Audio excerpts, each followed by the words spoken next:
Parken, seorang bocah beranjak remaja di Magelang, Jawa Tengah tewas di tangan teman sekelasnya. Tersangka yang juga masih di bawah umur itu takut dan panik karena ketahuan mencuri ponsel korban.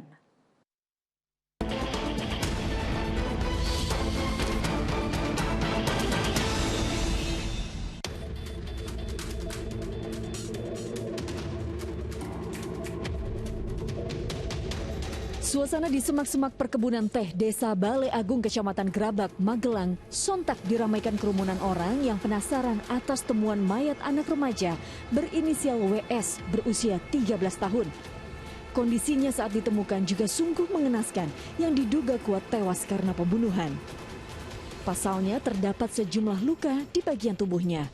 Saat ditemukan kondisi korban dalam keadaan tengkurap, baju masih utuh, dan ada luka di pelipis. Membujur telungkup Pak, kepala di arah barat. Suasana duka pun begitu terasa di kediaman pelajar kelas 7 SMP itu. Korban segera dimakamkan malam itu juga usai jasadnya ditemukan.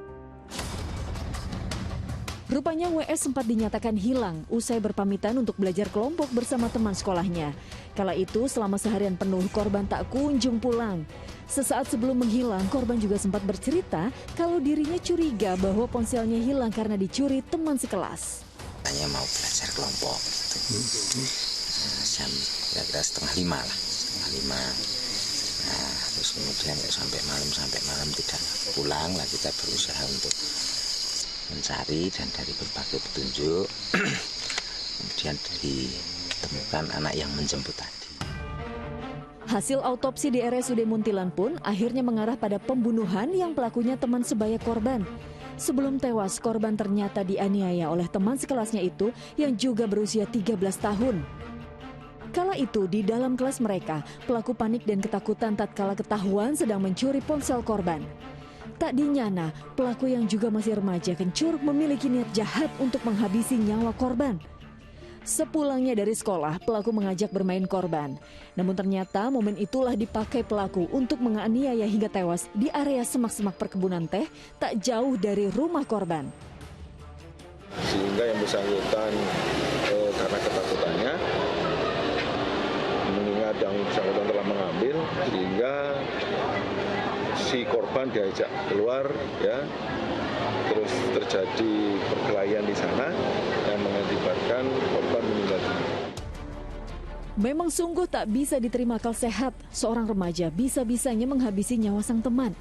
Karena itu agar tak menimbulkan trauma mendalam, pihak sekolah mengadakan trauma healing bagi siswa-siswi lainnya di sekolah tempat pelaku dan korban menimba ilmu.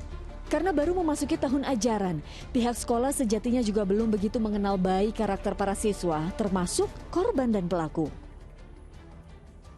Ya tadi saya sampaikan, ini kan anak baru masuk 3 minggu. Jadi kami terus terang belum bisa mendalami betul dengan karakter anak-anak kami. Karena masih di bawah umur, maka penanganan hukum terhadap pelaku tentu melibatkan unit perlindungan perempuan dan anak dengan pendekatan kehati-hatian agar tak berpengaruh buruk pada psikologis tersangka. Tim Liputan melaporkan.